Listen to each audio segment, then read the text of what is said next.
What is up guys, Andy Forrest, Steam Runner here, and welcome back to another long run video. Today we have another long run out there in the miserable weather with Matt, and also a rundown on the Hoka One One Rocket X after 100 miles.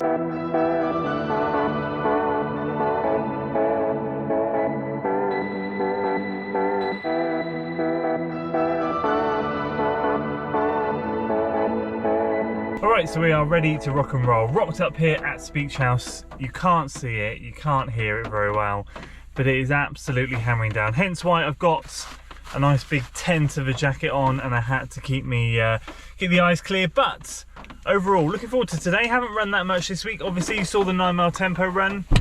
If you saw the holiday video, oh my god! Oh my god! Didn't scare me. It's totally thrown me. Oh, whatever. We're going for a long run. Let's go for it.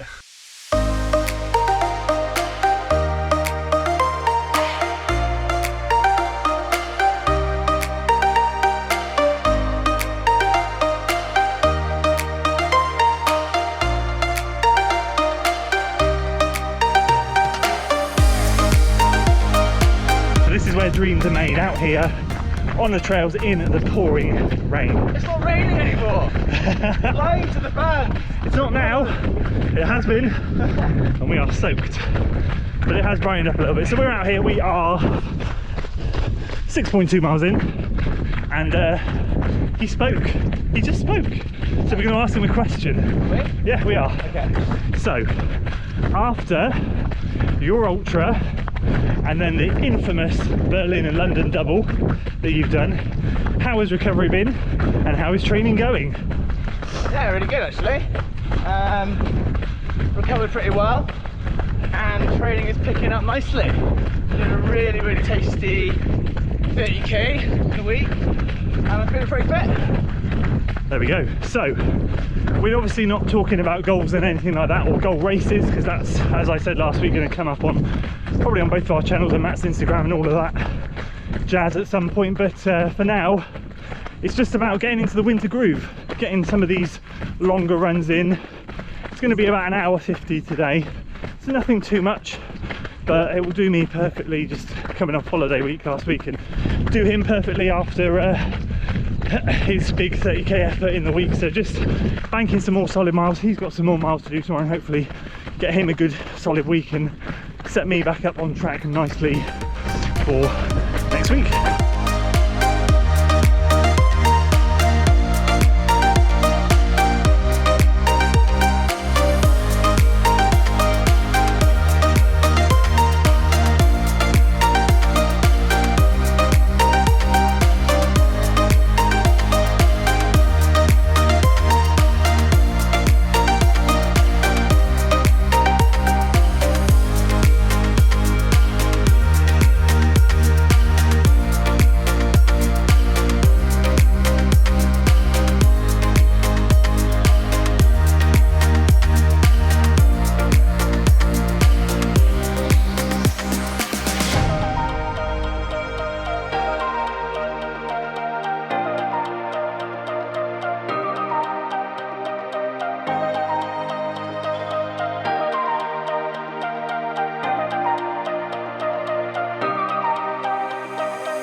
So there we go, long run done. I say long run, a bit of a tame one, but it was still a decent one. 13.78 miles, 1 hour 38.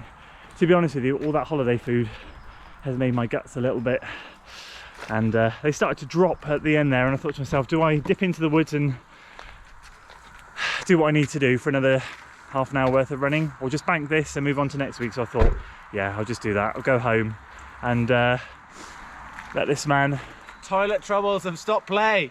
Yeah, not good today, but either way it was good fun, great to catch up again, and yeah, let's talk about the Rocket X. So there we go, that long run has taken us up to 108 miles now in the Hoka One Rocket X. This has taken way too long to get to this point, but over the year I've ended up choosing other shoes over this one, I guess, which kind of maybe shows my preference for the types of runs that I'm doing and the shoes that I'm choosing over this shoe. Not to knock it, but there have been some better options out there for me, but we finally got there and I've enjoyed this nonetheless. So what we'll do is we'll do a condensed 100-mile review. We normally do wear and tear, how I've been using it, will I continue to use it? So we'll whiz through each of those categories. I just thought it might be fun. I think I did this on another shoe recently, the Liberate Nitro, when I mashed either two together. We did the Endorphin Pro update and the Liberate Nitro, mashed the long run in and then talk about the shoe afterwards. So in terms of wear and tear, the upper, albeit is very wet, very dirty. There's absolutely nothing going on with the upper, which is what you would expect after 100 miles. Same with the midsole, same with the outsole. You really don't want to see anything crazy going on. You'll have to excuse the state of the shoe. As you saw by this morning, one of us chose sensible shoe choice, the other did not. The trails were absolutely flooded this morning. There were rivers going across them and I'm thinking, goodness me, it's already October. It's only October. We normally get this sort of stuff in January or February. There is quite a bit of dents in the midsole here, and that's just because I'm running on gravelly trails or buffed out flat trails. There are some harder rocks that go in and dent the exposed midsole. There's a bit of that going on down back here, but other than that, I've got to be honest with you, the shoe's holding up really well. And how have I been using it? Well, I've been using this thing for long runs, mainly. That's where I've been finding its sweet spot, and that's why it hasn't had much use, because over the year I had the Brooks Hyperion Tempo as the favourite long run shoe for the marathon training block, and then throughout the summer I've just gone for other shoes, whether it's the Endorphin Speed or I can't even remember what other, the Nova Blast. This one hasn't really got a look in, but I do remember back after the marathon block this thing was on like 40 something miles or 30 something, so I slowly chipped away and got this thing up there, and as I said, it's pretty much exclusively been used for long runs or long run workouts, and that's where I would stick this shoe. I know it's a racing shoe, I just don't feel like it competes with the other racing shoes I have. I don't feel like it's got that edge.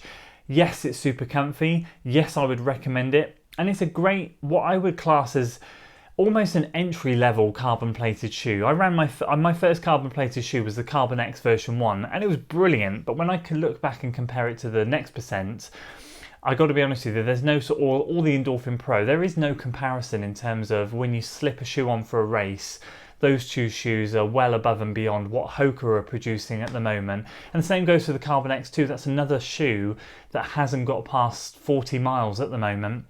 I got that shoe back earlier in the year and it just was not something I really particularly enjoyed. Well, it was okay, but it was nothing special. So this thing is better than the Carbon X2 in my opinion. Bit lighter, bit more smoother for me, but still lacks a little bit of cutting edge, which has made it perfect for those long runs.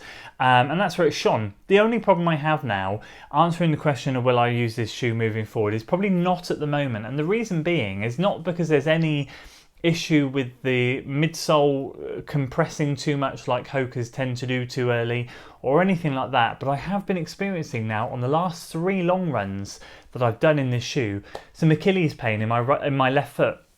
I had it this morning around 11 miles, around just over the hour mark, just over the hour and a quarter mark, and I had another 25 minutes to run, and it was just a dull ache, but it gets worse and worse and worse as you go on. And I remember the last couple of runs doing this shoe, exactly the same thing. And I'm just wondering if there's something going on with this thing that my body and my mechanics is starting to not enjoy. I don't know what it is, but I'm going to have to be careful because obviously I don't want to cause an injury, and this is the 3rd time now that this shoe has done it. And don't get me wrong, it only is about a 2 or 3 out of 10 on the pain scale. Just goes from an ache and starts to manifest a little bit more. But the second I take the shoe off, everything's fine, and I don't get it in any other shoe. So I just have a little bit of a question mark over the top of it, thinking, do I continue? Do I persevere? And I'm thinking it's just not worth it at the moment. I've got plenty of other shoes in my arsenal to use over this thing. I'll just go back. I'll put these back in the cupboard for now. And if I fancy getting them back out again, I might do, but it's probably going to end up staying around the 108 mile mark, and yeah, that will probably be the end of the Rocket X for me. So those are my thoughts on the Rocket X. Number one, we had a great day out there with Matt. It was just such good fun. Love running with him. Great to catch up. and hopefully plenty more coming in the winter. And 2, great to finally get this thing over 100 miles. As I said, I don't mean to be too much of a negative Nelly on it, but it is a good shoe and I do enjoy it. I've just got to be aware of this Achilles pain. I've got to be sensible, and if I've got other shoes that are doing the job better, then I'm going to be choosing those at the moment, because training comes first over shoe reviews. So that's it. That is the long run. Those are my thoughts on the Rocket X2. I hope you enjoyed it today, guys. If you did, make sure you smash that like button. Subscribe to the channel for weekly running content. And as always, I'll see you in the next one. Until then.